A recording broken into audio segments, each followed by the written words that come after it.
Good afternoon, ladies and gentlemen, and welcome to the Deutsche Börse AG Analyst and Investor Conference Call regarding the second quarter of 2026. At this time, all participants have been placed on listen-only mode, and the floor will be open for questions following the presentation. The conference is being recorded. Let me now turn the floor over to Mr. Jan Strecker. Welcome, ladies and gentlemen, and thank you for joining us today to review our financial results for the second quarter of 2026. Present on today's call are Stephan Leithner, our Chief Executive Officer, and Jens Schulte, Chief Financial Officer. Stephan and Jens will take you through the presentation, and following their remarks, we will open the lines for your questions. The presentation materials have been distributed by email and can also be downloaded from our investor relations website. The call is being recorded and a replay will be made available shortly after the conclusion of today's session. With that, let me now hand over to you, Stephan. Thank you, Jan, and welcome everyone. The first half of 2026 exceeded our expectations on the treasury side and confirmed our strong core growth trajectory with broad-based secular revenue growth, accelerating operating leverage, and an upgraded full-year outlook.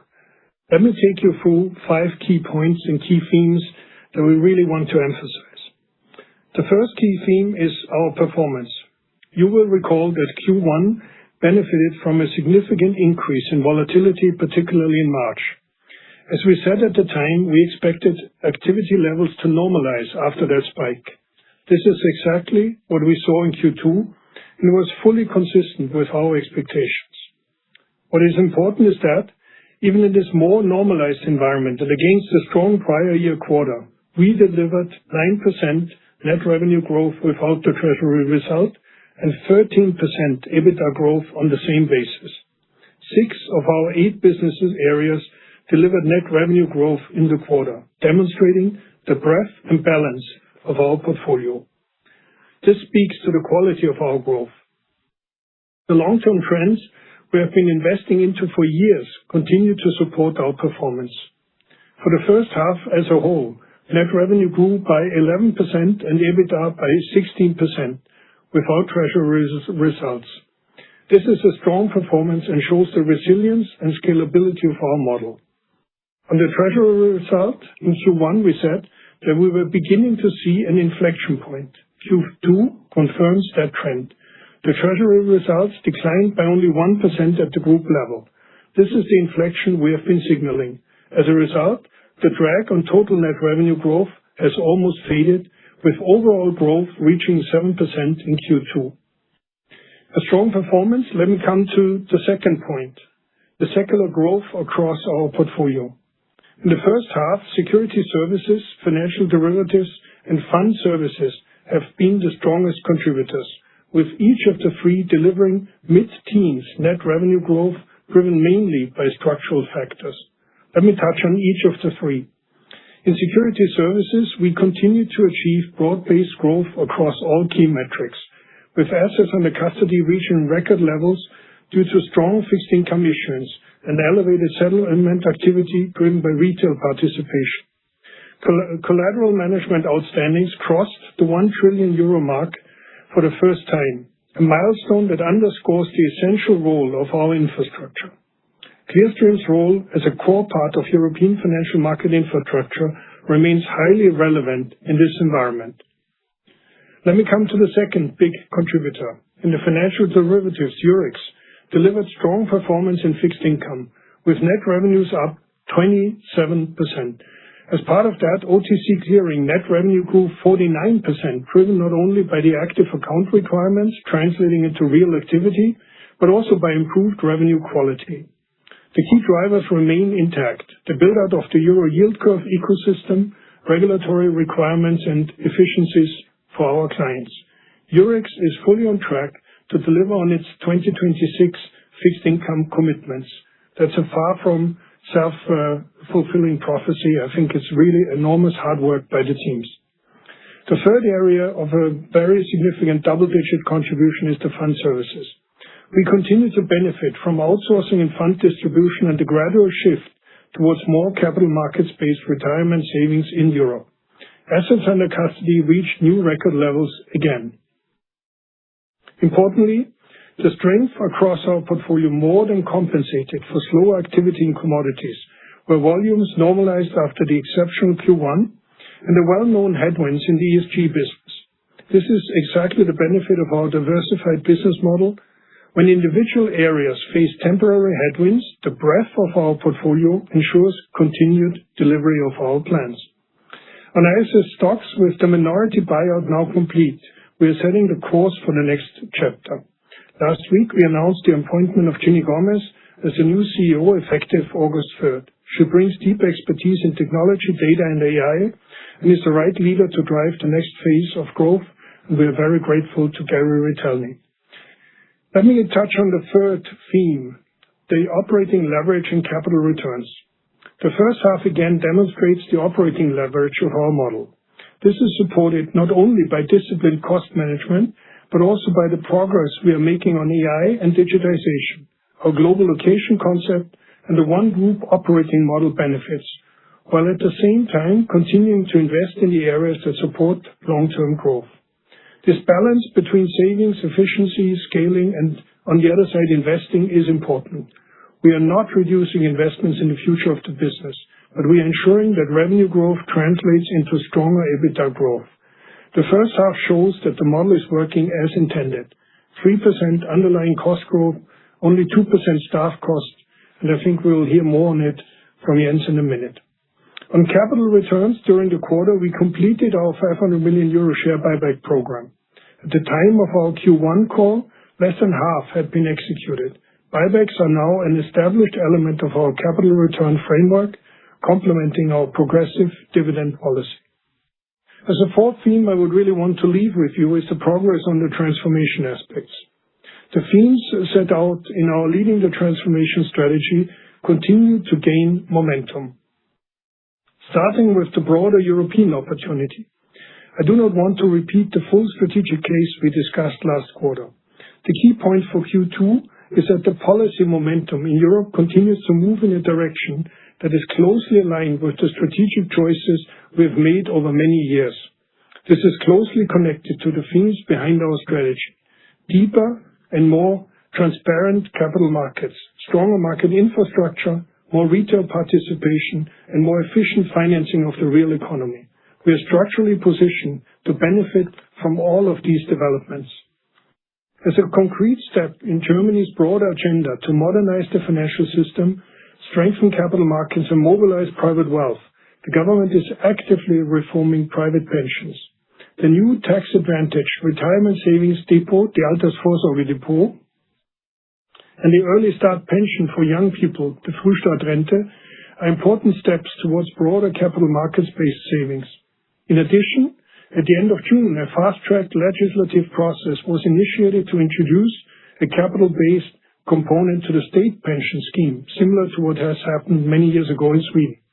Over time, this should further accelerate higher participation in capital markets, with positive implications for our trading and post-trading services in equities and our fund offerings. At the European level, we see increasing support and momentum. The recent joint initiative from the 6 large European economies underlined the shared ambition to deepen and integrate European capital markets. Among their top 5 points, number 1 was to strengthen fund and retail distribution, spot on for our Allfund acquisition. The priorities are clear: stronger support for transparent trading venues in order to reduce fragmentation, more resilient clearing infrastructure, higher retail participation, better mobilization of private capital. Each of these priorities, if implemented well, will deepen European capital markets and drive incremental activity through our platforms. The same is true as a third area for the European Commission's market integration and supervision package. We have spent years building integrated, technology-enabled and regulated market infrastructure. Taken together, the German retirement reform, the Savings and Investment Union, the E6 initiative and the MISP, we see a more constructive long-term environment for European capital markets. Deutsche Börse is well positioned to contribute to these developments and to benefit from them. We've invested ahead of the curve and will continue to do so. That is what leading the transformation really means. Let me come to the second aspect of our transformational themes, turning to digital assets and tokenization. Here as well, the focus is for us on execution. We've been investing in regulated digital asset infrastructure for years. The incremental point this quarter is that tokenization is moving further from experimentation towards real institutional use cases. A key development is Clearstream's next generation digital securities infrastructure, which we unveiled during the quarter. This is an important step in our digital strategy.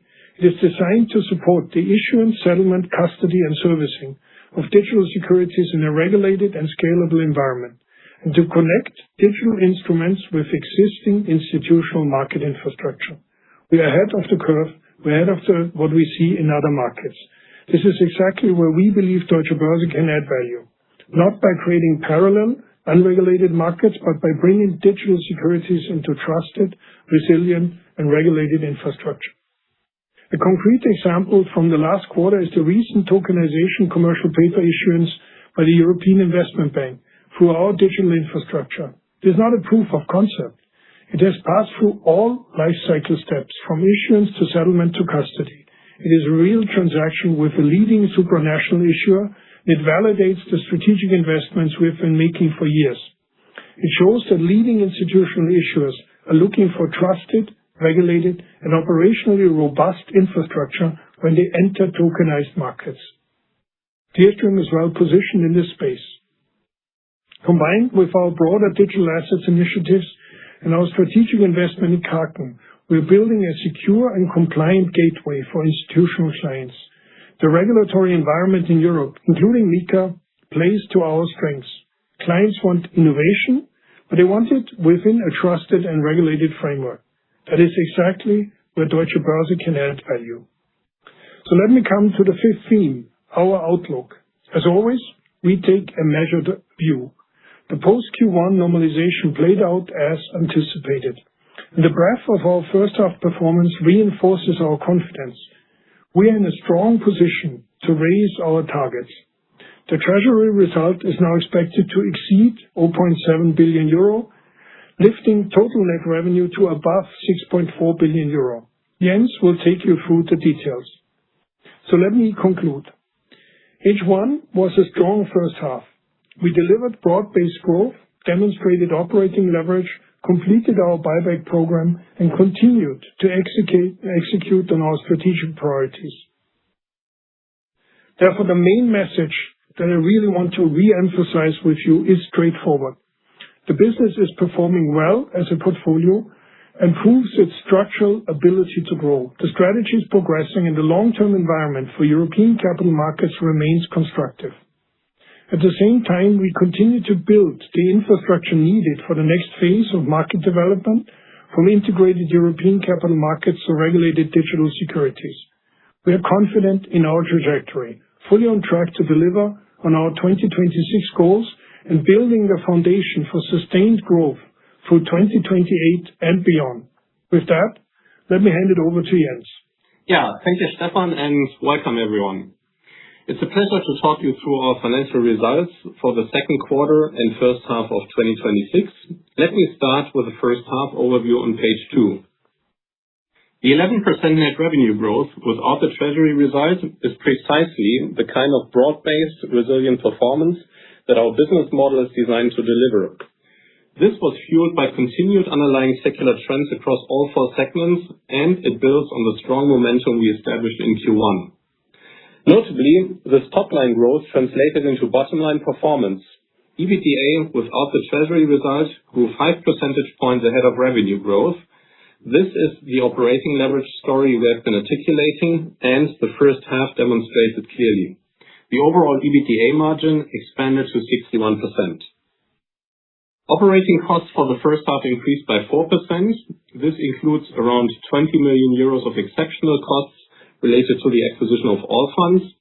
Excluding these costs, underlying operating cost growth is fully in line with our guidance. Net profit attributable to Deutsche Börse shareholders increased 12% to 1.2 billion euros, and cash EPS grew also 12% to €6.73. These strong overall numbers reflect the quality of our earnings growth. Turning to page 3, the Q2 standalone view. Net revenue without the treasury result grew 9%. This is a strong result considering the post-Q1 market normalization that Stefan described and against a demanding comparison base. Q2 last year was itself a strong quarter with 10% net revenue growth without the treasury result, driven by heightened market activity around the US tariff situation at that time. The growth this quarter was broad-based and fueled by continuous underlying secular drivers.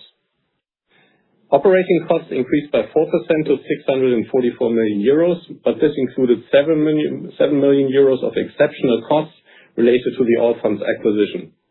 Excluding these, underlying operating cost growth amounted to 3%, driven by inflation and investments, again, fully in line with our guidance. The treasury result stabilized at €205 million. As Stefan noted, the headwind has almost faded, and total net revenue growth reached 7%. The financial result came in at negative €42 million. This includes the expected interest increase from the bond issuance we completed in March to finance the buyout of the ISS minority stake. EBITDA without the treasury result grew 13%, and cash EPS, the overall measure of our profitability, also increased 13% to €3.33. Now let me turn into the segments, starting with Investment Management Solutions on page 4. Before going into the details, I would note that FX headwinds for the segment have largely faded. On a constant currency basis, growth rates for both the segment and its two businesses would have been around 1 percentage point higher. In Software Solutions, net revenue grew 7% to €180 million. This was against the demanding comparison base. Q2 of 25 included a significant Tier 1 client win in the US. This quarter also reflects the back-end loader shape of the 26 delivery calendar that we flagged on the Q1 call. In addition, the signing of a Tier 1 EMEA client expansion moved from Q2 into Q3, and we expect this to close shortly. Together with the broader pipeline conversion, this supports double-digit growth for the full year. What is important is the quality and breadth of the underlying momentum. Annual recurring revenue stood at €717 million, up 14% in constant currency, in line with our guidance and against strong prior year comparables. Growth in 26 is broader based than in 25, with incremental ARR spread across a wide range of land and expansion deals rather than concentrated in a few landmark signings.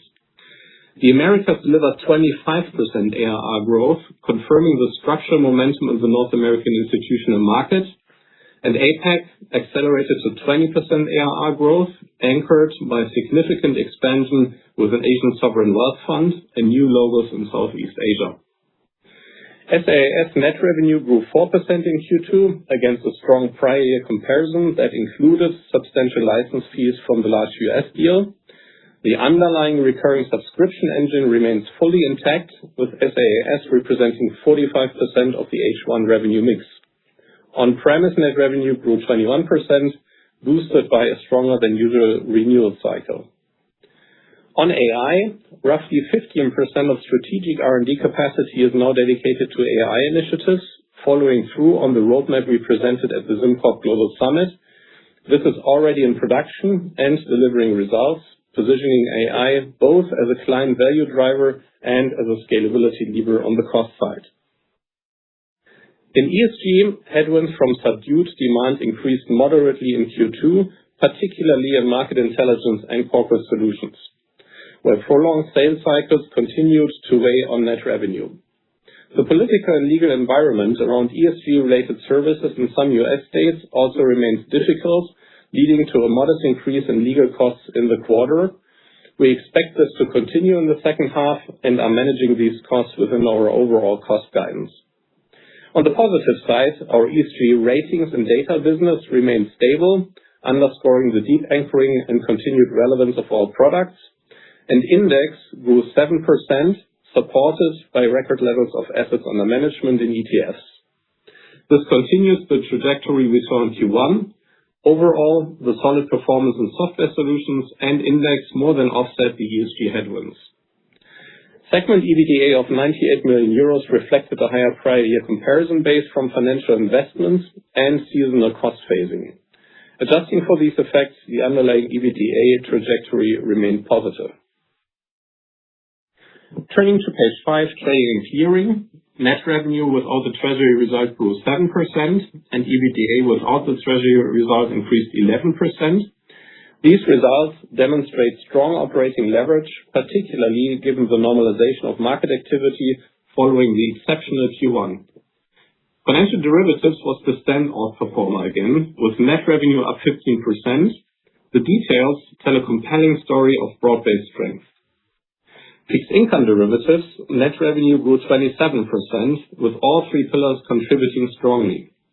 This performance reflects the deepening of our Euro yield curve ecosystem, supported by record Eurozone sovereign issuance, divergent fiscal trajectories, driving demand for our non-German LTF futures, and growing institutional adoption across the curve. This is most visible in OTC clearing, which delivered an exceptional quarter with net revenue up 49%. This performance reflects higher volumes, the active account requirement beginning to translate into real activity, and structural improvements in revenue quality, including a significant shift towards non-package volumes and adjusted partnership program terms. Importantly, where the EU buy-side activation rate has not yet increased materially, the onboarded client base has grown to over 2,500, and the number of active clients has approximately doubled to around 500 over the last 18 months. With 80% of onboarded clients not yet active, there remains significant room to grow, and we are still in the early innings. In short-term interest rate derivatives, an important part of our overall yield curve offering, we saw an improvement in market share from the lows we experienced in March. We have redesigned our incentive framework effective from July and will review the overall steer approach after the summer to calibrate our strategy. We continue to believe that the broader benefits of the active account requirements will also support the build-out of our steer franchise over time. Repo continued to perform very well, with net revenue up 41% and outstandings reaching a record 1.4 trillion euros. The structural drivers remain firmly intact, declining ECB excess liquidity, rising sovereign issuance, and growing demand from public sector and buy-side entities. Equity derivatives saw more modest growth following the March volatility spike, but the quality of revenue improved. This growth was driven by a favorable product mix and the benefits of pricing measures we implemented earlier this year against a strong Q2 last year. Commodities experienced a significant normalization of activity in European power derivatives. As reflected in Q1, the exceptional performance driven by the surge in gas derivatives and elevated power market activity was unlikely to repeat with the same intensity. This is exactly what we are seeing. Hedging demand moderated as the geopolitical situation in the Middle East began to ease, and we also saw some financially driven participants reducing their risk exposure during the quarter. In addition, the lingering impact of higher collateral requirements weighed on trading activity, creating a further headwind for volumes. The long-term secular growth drivers of our commodities business remain firmly intact. Growing global power consumption, driven by electrification and data center demand, the energy transition, the continued shift of OTC onto exchanges, and our expanding global footprint. We remain on track to deliver on our leading the transformation targets for the commodities business. Cash equities trading benefited from ongoing demand for both European equities and ETFs, with net revenue up 9%. This was supported by continued strong retail participation and the growing relevance of European equity markets in global portfolios, trends we view as structural rather than cyclical. And for FX and digital assets, business achieved solid growth of 8% through client wins, despite a normalization of the FX market environment following the currency volatility we saw in Q1. Average daily volumes remained at all-time high levels, with June setting a new record, building on the milestone of crossing 200 billion euros for the first time in March. The structural client acquisition momentum remains intact, and this is a business where we continue to gain market share quarter by quarter. The treasury result in trading and clearing declined 7% to 50 million euros, reflecting the continued impact of lower margin fees because of higher netting efficiency for our clients. Overall, trading and clearing delivered a strong quarter.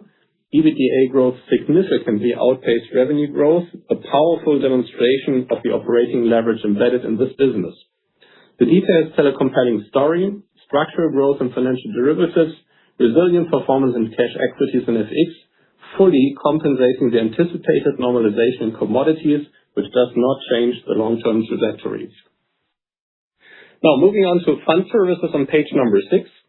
Net revenue without the treasury result grew 14%, and EBITDA without the treasury result increased 20%. This marks another quarter of strong double-digit growth and impressive operating leverage in this business. Fund processing was the key driver, with revenues up 19%.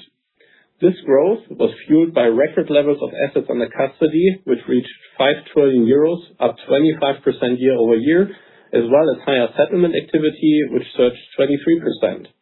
These are remarkable numbers that reflect the structural growth of this business. This performance is a direct result of our investments in our platform and our successful partnerships with global participants. These investments position us perfectly to capture the two powerful and reinforcing structural trends that Stefan described: the industry-wide shift towards outsourcing fund administration, and the structural acceleration of capital markets-based retirement savings across Europe. The Allfunds acquisition is progressing as planned, with the process of obtaining the required regulatory approvals fully on track. We continue to expect completion in the first half of 2027. Now, turning to security services on page 7, which once again delivered an exceptional performance. Net revenue without the treasury result grew 16%, while EBITDA without the treasury result surged 27%. This is the strongest operating leverage across all our segments, and it underscores the scalability of Clearstream's platform. The growth was driven by record levels across all key metrics. Assets under custody reached 17 trillion euros, up 8%, driven mainly by international debt issuance. Settlement activity rose 14%, supported by elevated retail flows, and collateral management outstandings crossed the 1 trillion euro mark for the first time, reaching that level with 31% growth year-over-year. Heightened demand for safe and efficient collateralization continues to propel this business forward. I also want to draw your attention to the important inflection point. The treasury result in security services showed its first year-over-year growth since Q4 of 23, increasing 3%. This growth was driven by higher cash balances, which grew 7%, and by stabilizing interest rates. This is the turning point we have been signaling, and it is now confirmed in the numbers.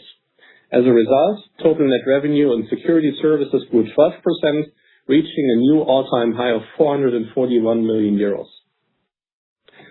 Finally, let me conclude with our updated outlook for 26 on page number 8. Our core guidance is confirmed.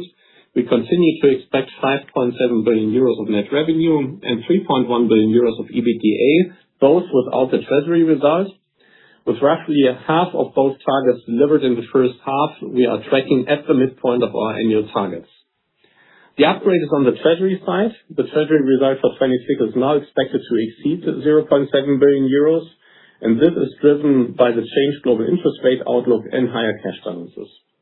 Accordingly, total net revenue is now expected to exceed 6.4 billion euros and all-in EBITDA to exceed 3.8 billion euros.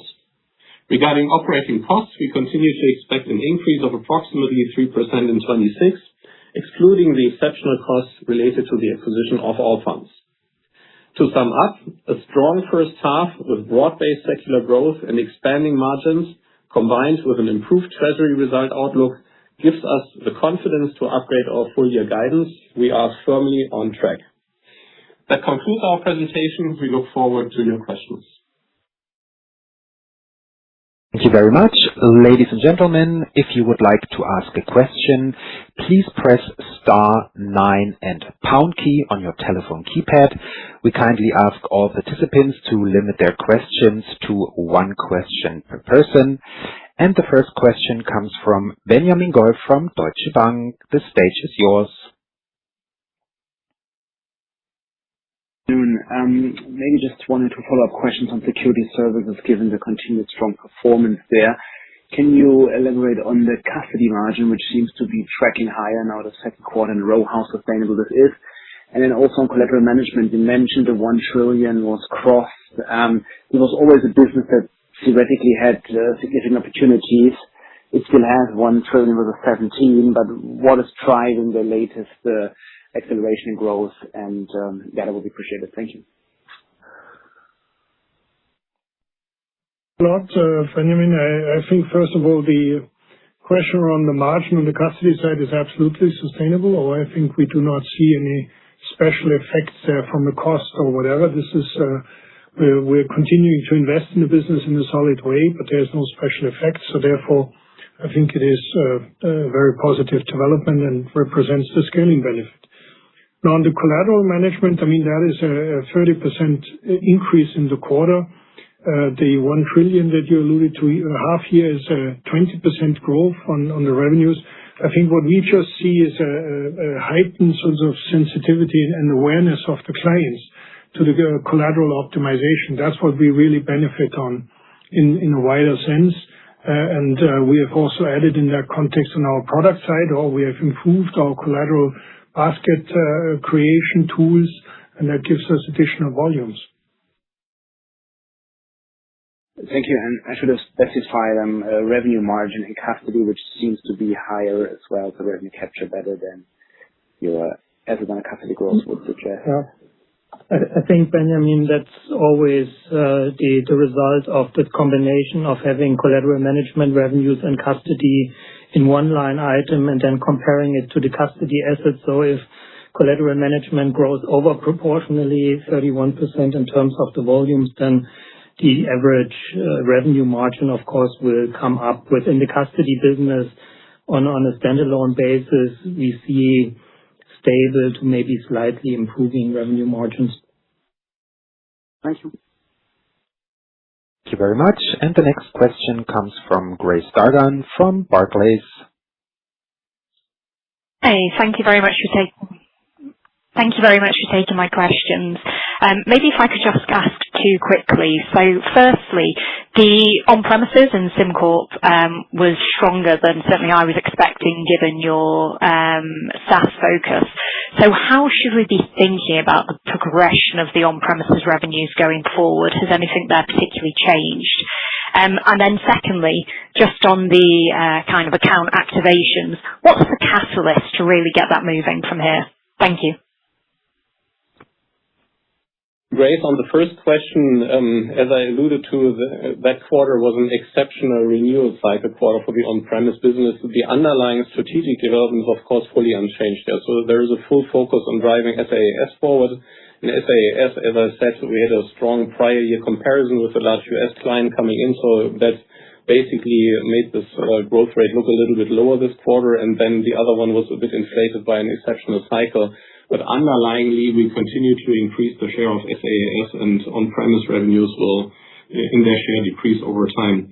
And then on the second question, the account activation, so it's a combination of things, right? I mean, one topic is, of course, regulatory tailwinds, right? So as you may have seen, the regulator, the ESMA, brought out a report reviewing the current activation cycle and where people stand and the compliance degrees and so forth. And that also leads us to think that there may be a stricter enforcement, coming towards us over time, then also creating some tailwinds.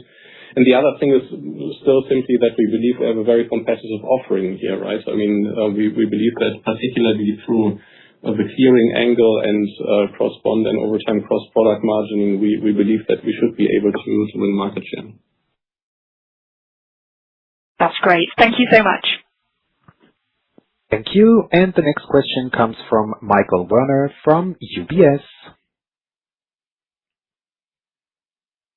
Thank you very much for the presentation. I want to go back. I have one question. I want to go back to the security service business.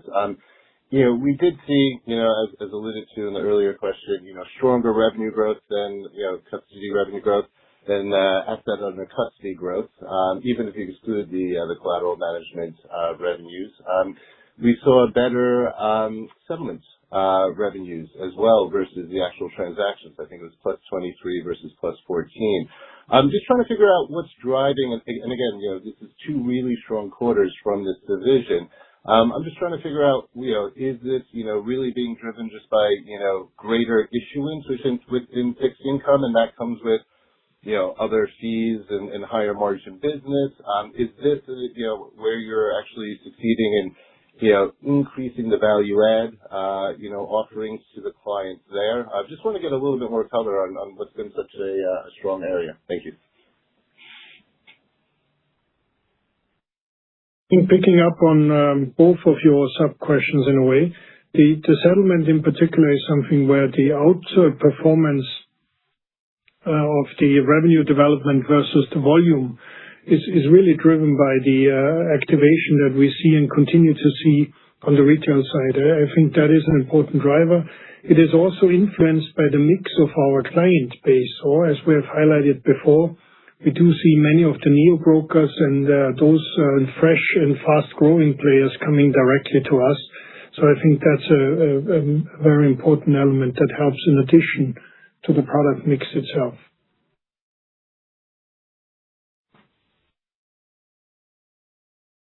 Thank you very much. And the next questioner is Hubert Lam from Bank of America. Hi, good afternoon. I just got one question. On commodities, you talked about the long-term drivers within that business. But in the near term, do you still expect to continue to see pressure as you've seen this quarter? And what do you think could be the drivers for an improvement in the near term? Thank you.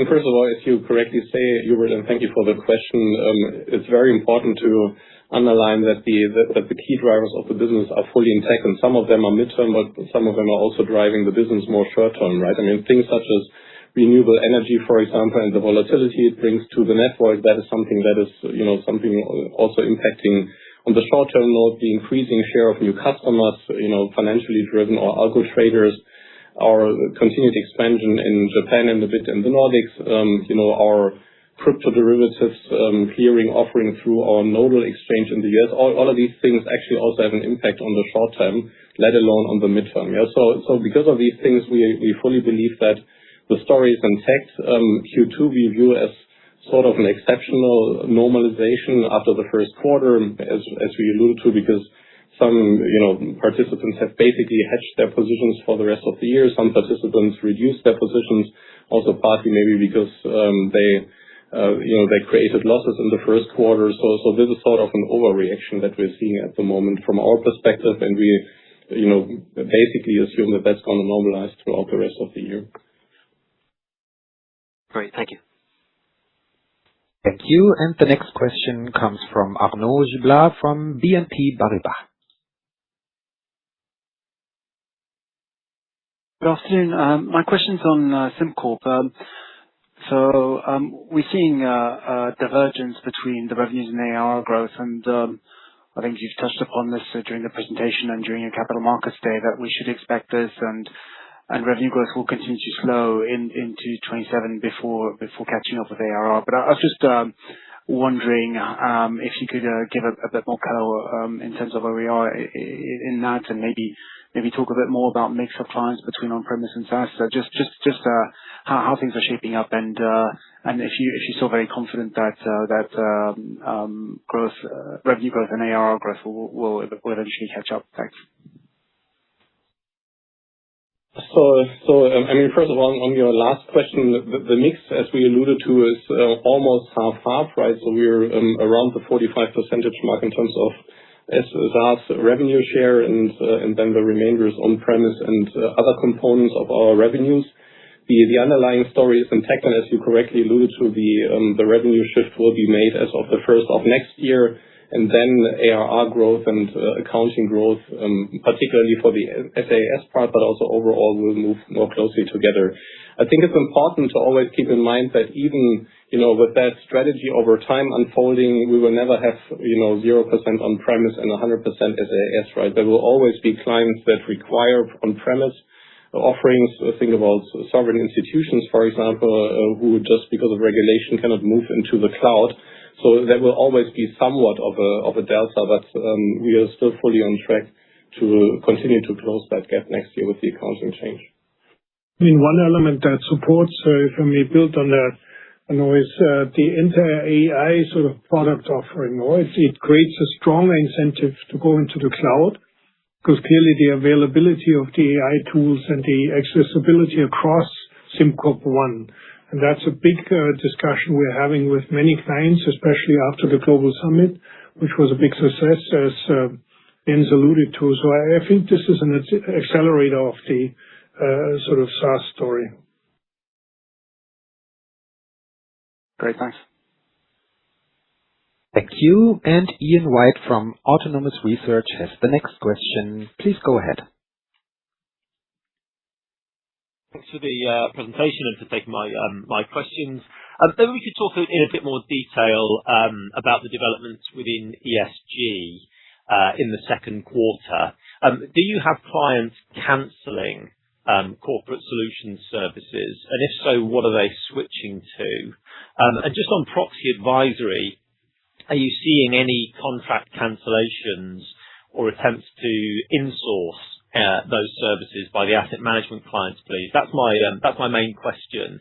And then maybe just as a small follow-up, we're starting to see inflation pick up both in Europe and the USA. In which parts of the business might that have some bearing on pricing discussions as we head into 2027, please? Thank you. Let me take your first one, Ian. Thanks for addressing the proxy advisory. We generally see a very high renewal dynamics. That's very positive. There have been selected cases, some of them quite public, for reasons that are more related to the thematic public discussion on proxy. But overall, it's very clear that the sort of offering and the depth of our data from the history is a powerful sort of engine that drives the attractiveness of the ISS offering. If there is moves, then certainly also the belief of very big players to have an in-house AI capability is one of the angles that is potentially relevant there. So in the second question on pricing, which business did I refer to? The question was really for you guys. In which parts of the business would you start thinking about basically inflation having a bearing on the price increases that you propose to clients for 2027? Where is that relevant to you, basically? So overall, Ian, as you know, pricing in our growth trajectory plays only a minor role, right? So we're always guiding on average across the portfolio around 100 basis points. We do from time to time in the businesses review our pricing schedules, right, and also optimize those. We already shared, I think, with you guys. I think Thomas did that on the occasion of the Capital Markets Day, for example, that we had been doing so within Eurex at the end of last year, and that is also taking effect now. We're also working on the pricing schedules of a few of the other businesses, particularly within post trading, but it's not that one big strategic push, so to speak. So we're, on average, pricing is one smaller lever, but it's not a key component of our growth.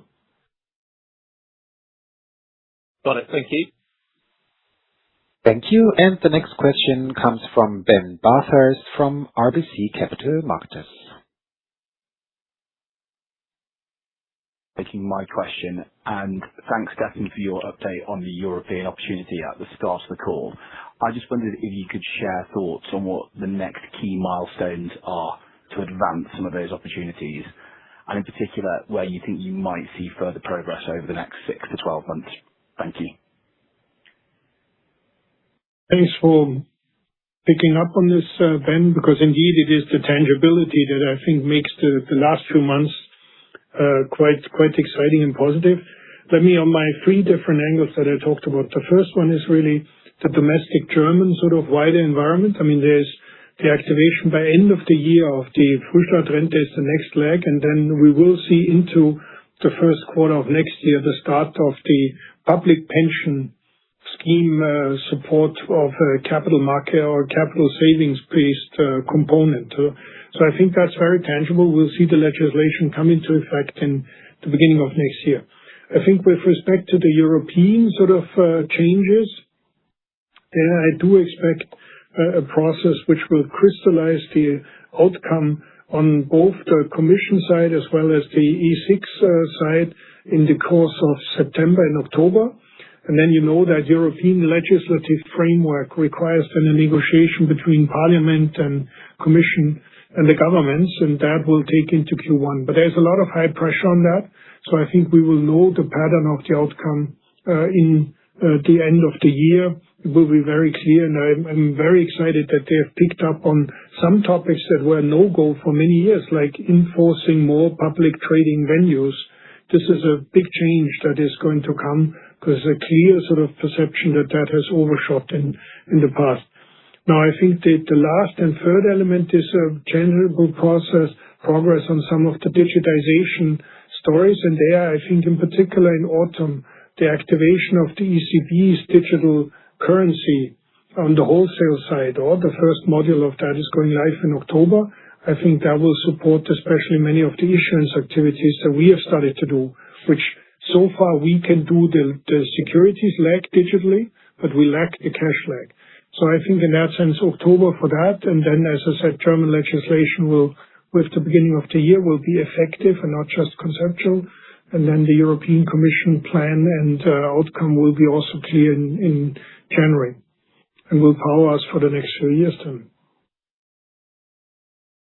That's great. Thank you for that.